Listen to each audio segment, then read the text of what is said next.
Hi friends, welcome to taste of அம்மா சமையல். இன்றைக்கி பார்த்தீங்கன்னா சூப்பரான ஒரு சைட் டிஷ் ஐட்டம் தாங்க. வெண்டைக்காய் தான் அதுக்கு எடுத்து வச்சுருக்கிறேன். பார்த்தீங்கன்னா நல்லா கழுவிட்டு ஒரு துணியில் போட்டு வச்சுருக்கிறேங்க. அதுக்கப்புறம் நம்ம சமைக்க போகும்போது நல்லா தொடச்சிடுங்க, ஈரமே இல்லாமல் நல்லா தொடச்சிட்டு அதுக்கப்புறம் கட் பண்ண ஸ்டார்ட் பண்ணலாம். அதுக்கு மீடியம் சைஸில் 2 வெங்காயமும் எடுத்து வச்சுருக்கேன். இப்போ நம்ம எல்லாத்தையும் பொடியாக நறுக்கி எடுத்துக்கலாம். உங்களுக்கு எந்த மாதிரி பிடிக்குமோ அந்த சைஸில் நறுக்கிக்கோங்க. நான் நல்லா பொடியாக நறுக்கிட்டேன். இப்போ வெங்காயமும் பாருங்கள் இந்த அளவுக்கு கட் பண்ணி எடுத்துக்கிட்டேன். நம்ம தாளிக்கிறதுக்கு இரும்பு கடாய் எடுத்து வச்சுருக்கேங்க. வெண்டைக்காய்லாம் செய்யும்போது, உருளைக்கிழங்கு, வாழைக்காய்லாம் பண்ணும்போது இந்த மாதிரி இரும்பு கடாயில் பண்ணிங்கன்னு வச்சுக்கோங்களேன், சூப்பராக கிறிஸ்பியாக வரும் நல்லா. இப்போ கடாய் நல்லா சூடாயிடுச்சு. எண்ணெய் சேர்த்துருக்கேன், கடலெண்ணெய். அதுக்கப்புறம் கடுகு, உளுத்தம் பருப்பு, கொஞ்சமாக ஜீரகம் சேர்த்துக்கிறேன்.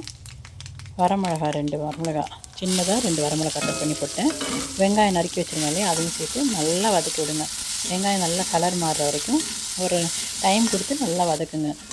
பாருங்கள், இந்த மாதிரி கலர் மாறி நல்லா வெந்து வந்துருச்சு. ஏன்னு பார்த்தீங்கன்னா வெண்டைக்காய் சீக்கிரமாக வெந்துடும். இது பார்த்திங்கன்னா வெங்காயம் அப்படியே இருந்துச்சுன்னா ஒரு மாதிரி நறுக்குன்னு இருக்க மாதிரி இருக்கும். அதனால் நல்லா வதங்கட்டும். அப்புறமா நம்ம வெண்டைக்காவை சேர்த்துக்கலாம். இப்போ கட் பண்ணி வச்சுருக்கோம் வெண்டைக்காவையும் சேர்த்துட்டு இப்போ பரட்டும் போது பார்த்திங்கன்னா அடியோடு நல்லா வெங்காயம் இருக்குது இல்லையா, அதை எடுத்து அப்படியே மேலே போட்டால் எப்படி போடுவோம் அந்த மாதிரி பரட்டி விட்டிங்கன்னா போதும்.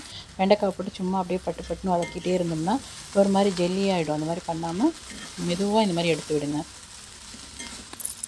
அப்போ பார்த்திங்கன்னா அது குழையாமல் நல்லா சூப்பராக இருக்கும். ஸ்டவ் ஒரு 5 நிமிஷம் ஃபுல் ஃப்ளேமில் வச்சுட்டு அதுக்கப்புறம் நம்ம குறைச்சிக்கலாம். இப்போ சால்ட்டு சேர்த்துக்கிறேன். ஏன்னா கல் உப்பு போட்டிங்கன்னா சம்டைம்ஸ் கரையாமல் அப்படியே வாயில் ஒரு மாதிரி வரும். சால்ட்டு வெண்டைக்காய்க்கெலாம் பார்த்திங்கன்னா சால்ட்டு சேர்த்துட்டோம்னா நல்லா ஃபுல்லாக ஒட்டி நல்லாயிருக்கும், கரெக்டாக இருக்கும். கல் உப்புனா சில நேரம் பார்த்திங்கன்னா இப்போ கரைய மாட்டேங்குதுங்க, அப்படியே நிற்கிது. அதனால தான் நான் இதில் சால்ட்டு சேர்த்துருக்கேன். சேர்த்துட்டு அடுப்பு சின்னது பண்ணிவிட்டு அப்படியே விட்டுடுங்க. அந்த இரும்பு கடையோட ஹீட்லேயே பார்த்திங்கன்னா நல்லா வெந்து கிறிஸ்பியாக சூப்பராக வருங்க. அப்புறம் ட்ரை பண்ணி பாருங்கள் இதே மாதிரி. ஏன்னா எல்லாருக்குமே வெண்டைக்காய் பிடிக்கும். ஆனால் சில டைம் பார்த்திங்கன்னா நம்மளுக்கே தெரியாமல் ஒரு மாதிரி குழன்னு வந்துடும். நமக்கே சாப்பிட்றதுக்கு ஒரு மாதிரி இருக்கும். பசங்க சுத்தமாக சாப்பிட மாட்டாங்க. இந்த மாதிரி நீங்கள் மெதுவாக வெண்டைக்காய்லாம் பண்ணும்போது ரொம்ப டைம் கொடுத்து பண்ணணும். அப்போ தான் சூப்பராக இருக்கும். இங்கே பாருங்கள் கலர் எப்படி இருக்குது பார்த்தீங்களா. நல்லா டார்க் க்ரீனில் போட்டோம். நல்லா வெந்து ஒரு மாதிரி லைட் க்ரீன் ஆகிடுச்சு இல்லையா. இந்த மாதிரி மெதுவாக பரட்டி விடுங்க. சூப்பராக உங்களுக்கு வெந்து ரெடி ஆகிடும். இது நம்ம காரக்குழம்புக்கு, மீன் குழம்புக்குலாம் ரொம்ப ரொம்ப சூப்பராக இருக்கும். பருப்பு உருண்டை குழம்புலாம் பண்ணுறோம்ல, அதுக்கெல்லாம் இந்த மாதிரி செஞ்சிங்கன்னா ரொம்ப சூப்பராக இருக்கும். தேங்காய் தேவைப்பட்டு சேர்த்துக்கோங்க. இல்லைனா இதை இப்படியே கூட ஆஃப் பண்ணிடலாம். செம்மையாக ரெடி ஆகிடுச்சுங்க.